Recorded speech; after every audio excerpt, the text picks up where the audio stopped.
Hello friends, आज आपका इस वीडियो में बहुत बहुत स्वागत है।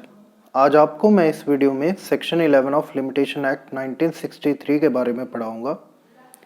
सेक्शन 11 बेसिकली क्या कहता है? सेक्शन 11 एक बात बताता है कि उन मुकदमों का क्या होगा जो कॉन्ट्रैक्ट्स पर बेस्ड हैं, जो कि आउटसाइड द इंडियन टेरिटरी किए गए हों।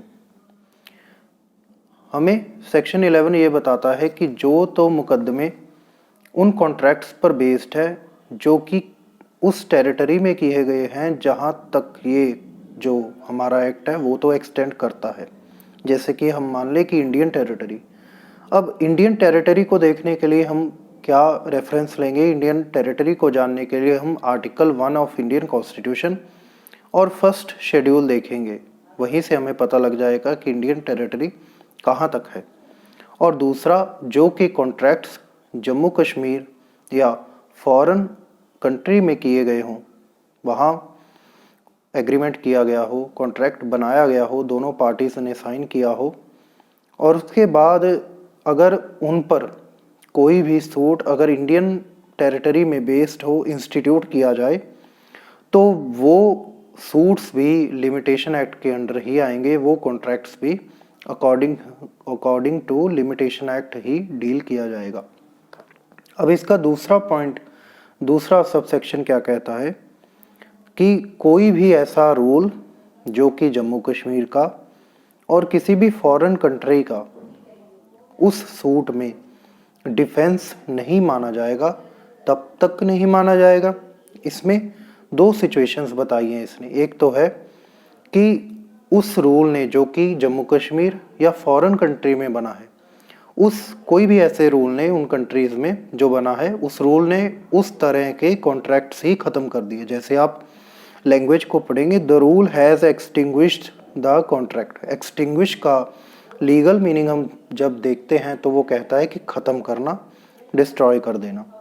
तो कोई भी ऐसा रूल बन जाए कि फलानी नोटिफिकेशन है, अकॉर्डिंग टू दैट रूल कि इस कैटेगरी के, इस टाइप के जो भी कॉन्ट्रैक्ट्स हैं उनकी लीगैलिटी ही ख़त्म कर दी गई, उनकी एग्जिस्टेंस ही ख़त्म कर दी गई। एक तो ये डिफेंस माना जाएगा कि अगर कोई कॉन्ट्रैक्ट की एग्जिस्टेंस ही नहीं है, कोई लीगैलिटी ही नहीं है, लीगल वैलिडिटी ही नहीं है, तो उस पर कोई भी लीगल एक्शन, लीगल प्रोसीजर हम नहीं ले सकते। एक तो ये डिफेंस होगा। दूसरा डिफेंस क्या है कि जो भी प्रिस्क्राइब्ड पीरियड ऑफ लिमिटेशन है, अगर वो क्वेश्चन में है, जैसे लिमिटेशन एक्ट में हम बेसिकली लिमिटेशन को ही डील करेंगे, तो जब भी कोई भी सूट है जो इंस्टीट्यूट किया गया है, जो भी कॉन्ट्रैक्ट पर बेस्ड है, जो कि फॉरेन कंट्री का है या जम्मू कश्मीर में बनाया गया है, तो इस पर अगर जो पार्टीज़ हैं, वन ऑफ द पार्टी, अगर आप देख लें कि defendant side of the party domiciled है जम्मू कश्मीर या फॉरेन कंट्री में during the prescribed period of limitation, तो भी एक ये अच्छा डिफेंस हो सकता है। ये सेक्शन 11 हमें बताता है। तो इस पर मैंने काफ़ी केस लॉज देखने की कोशिश की, पर मुझे कोई अच्छा केस लॉ नहीं मिला।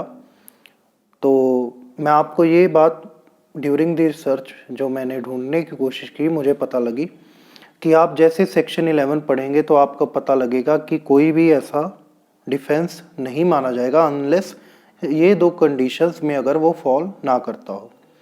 तो आपको प्लेन रीडिंग में ये आता होगा पढ़ने में कि जैसे कि डिफेंस आप मान सकते हैं कि अगर इस कैटेगरी में फॉल कर गया, दोनों सिचुएशन पे one of the two situations अगर फॉल करा कोई ऐसा सूट जो कि कॉन्ट्रैक्ट पर बेस है, जो कि फॉरेन कंट्री या जम्मू कश्मीर में किया गया हो, तो आप मानेंगे कि उसको कुछ ना कुछ रिलीफ देना है, कुछ ना कुछ लिबर्टी देनी है। जैसे सेक्शन 11 आपको एक बेसिकली इम्यूनिटी दे रहा है, पर ऐसा नहीं है। ये सिर्फ एक डिफेंस ही माना जाएगा। डिफेंस जैसे प्लीड करने के लिए ही माना जाएगा, कोई इम्यूनिटी नहीं है सेक्शन 11 से। और ये ऑनरेबल जज ही देखेंगे कि उसको इस डिफेंस की रीज़नेबिलिटी पर उसको कुछ लीनियंसी दी जाए, उसका ये डिफेंस जैसे रीज़नेबल माना जाए, ये हमारे ऑनरेबल जुडिशरी देखेगी।